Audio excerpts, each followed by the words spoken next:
ত্রিপুরা রাজ্যের সমবায় ব্যবস্থার ইতিহাসে এক নতুন অধ্যায়ের সূচনা হলো আগরতলা সুকান্ত একাডেমিতে অনুষ্ঠিত হয় এক বিশেষ কর্মশালা। সমবায় ব্যবস্থার গুরুত্ব এবং তার আধুনিকীকরণ সংক্রান্ত নানা দিক নিয়ে এই কর্মশালার আয়োজন করে রাজ্য সরকারের সমবায় দপ্তর। অনুষ্ঠানটি শুভ উদ্বোধন করেন রাজ্য সমবায় মন্ত্রী শুক্লাচরণ নোয়াতিয়া। মন্ত্রী তার বক্তব্যে জানান, যারা নতুনভাবে সমবায় রেজিস্ট্রেশন করেছেন তাদের জন্য ভারত সরকার ও ত্রিপুরা রাজ্য সরকারের তরফে একাধিক সহায়ক প্রকল্প রয়েছে। প্রধানমন্ত্রী নরেন্দ্র মোদী 2047 সালের মধ্যে বিকশিত ভারত করার স্বপ্ন পূরণে রাজ্যের সমবায় দপ্তর গুরুত্বপূর্ণ ভূমিকা পালন করবে। তিনি আরও বলেন, গ্রামীণ এলাকার অর্থনৈতিক উন্নয়নে সমবায় ব্যবস্থা অন্যতম মাধ্যম, কিন্তু পূর্বে যারা রেজিস্ট্রেশন করেছিলেন তাদের সাথে দপ্তরের সেভাবে কোনো যোগাযোগ থাকতো না, ফলে অনেক সোসাইটি কার্যকরভাবে ভূমিকা পালন করতে পারত না। আজকের এই কর্মসূচি সেই দুর্বলতাগুলি কাটিয়ে উঠতেই আয়োজন করা হয়েছে। আজকে আমাদের ত্রিপুরা সরকারের সমবায় দপ্তর, এই কর্পোরেশন ডিপার্টমেন্ট,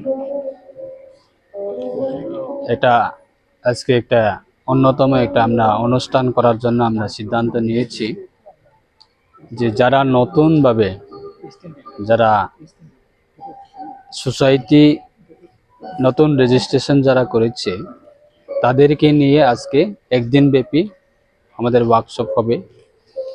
যে যারা নতুনভাবে যারা উদ্যোগ নিয়েছে, রেজিস্ট্রেশন করেছে বা সোসাইটি গঠন করেছে, তাদেরকে আগামী দিনে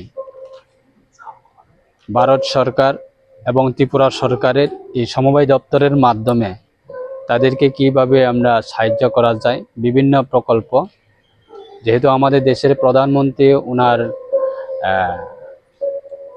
ড্রিম আগামী 2047-এর মধ্যে বিকশিত ভারত নির্মাণ করা।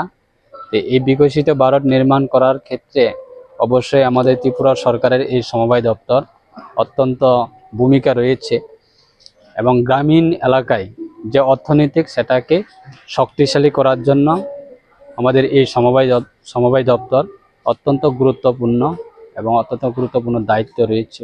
তো সেই ক্ষেত্রে নিয়ে আজকে আমরা একদিনের জন্য আমাদের কর্মসূচি, যে আমাদের বিভিন্ন নাবার্ড থেকে এসেছেন এবং সমবায় দপ্তরের সেক্রেটারি থাকবে, আরসিএস সাহেব থাকবে, জয়েন্ট আরসিএস সাহেব থাকবে, বিভিন্ন অফিসাররা থাকবে, যে তাদেরকে আমরা কিভাবে উৎসাহিত করা যায়।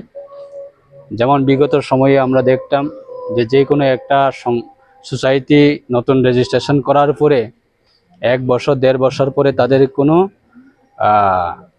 অ্যাক্টিভিটিস ছিল না, এবং ডিপার্টমেন্টের পক্ষ থেকে কিভাবে সাহায্য পাওয়া যায় সেটাও তাদের যারা সোসাইটি নতুনভাবে যারা গঠন করে তারা যে ডিপার্টমেন্টের সঙ্গে এবং সোসাইটিদের যে একটা গ্যাপিং, ওইটাকে আমরা ডাইরেক্টলি যারা সোসাইটি নতুনভাবে রেজিস্ট্রেশন করছে তাদেরকে কিভাবে আমরা ডাইরেক্টলি ডিপার্টমেন্টের মাধ্যমে যে জানকারি দেওয়ার জন্য বা বিভিন্ন ইনফরমেশন দেওয়ার ক্ষেত্রে, বিভিন্ন আইডিয়া দেওয়ার ক্ষেত্রে, বিভিন্ন সরকারের সুযোগ সুবিধা নিতে গেলে কি কি ক্রাইটেরিয়া দরকার বা কি কি করা দরকার, এগুলি তাদেরকে গাইডলাইন দেওয়ার জন্য আজকে ত্রিপুরায় সমবায় আন্দোলনের সূচনা হয় 1948 সালে, যখন আগরতলায় প্রথম কৃষি সমবায় সমিতি গঠিত হয়। স্বাধীনতার পর থেকে এই ব্যবস্থাটি ধীরে ধীরে রাজ্যের গ্রামীণ ও প্রান্তিক জনগণের অর্থনৈতিক উন্নয়নের হাতিয়ার হয়ে উঠবে। বর্তমানে রাজ্যে প্রায় 1500 এর অধিক নিবন্ধিত সমবায় সংস্থা রয়েছে, যার মধ্যে কৃষি, ঋণ, মৎস্য, তাঁত, বিপণন এবং গৃহ নির্মাণ ক্ষেত্রের সংস্থাগুলির ভূমিকা অত্যন্ত গুরুত্বপূর্ণ। পরিসংখ্যান বলছে 2024 সালে সরকারি তথ্য অনুসারে ত্রিপুরায় 958টি প্রাইমারি কোঅপারেটিভ সোসাইটি সক্রিয়ভাবে কাজ করছে। মোট সদস্য সংখ্যা প্রায় 4.2 লক্ষ, যার মধ্যে প্রায় 40% নারী সদস্য।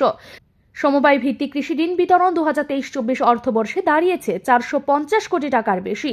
ডিজিটাল রেজিস্ট্রেশনের মাধ্যমে নতুন সমবায় গঠনের প্রক্রিয়া গত 1 বছরে 20% বৃদ্ধি পেয়েছে। মন্ত্রী শুক্লাচরণ নোয়াতিয়া ছাড়াও কর্মশালায় উপস্থিত ছিলেন দপ্তরের মুখ্য সচিব, যুগ্ম সচিব এবং অন্যান্য উচ্চপদস্থ আধিকারিকেরা। তারা সমবায় কর্মীদের নানা সমস্যার কথা শোনেন এবং ভবিষ্যতের জন্য কার্যকর রূপরেখা তৈরির আশ্বাস দেন। ত্রিপুরা সমবায় দপ্তরের এই উদ্যোগ শুধুমাত্র একটি কর্মশালার মধ্যে সীমাবদ্ধ নয়, বরং এটি রাজ্যের আর্থ-সামাজিক কাঠামোকে নতুন করে সাজানোর এক সাহসী প্রচেষ্টা ও সমবায়ের মাধ্যমে স্বনির্ভরতা বিকাশের পথেই এগুচ্ছে Tripura. Bureau report, Riddhi network.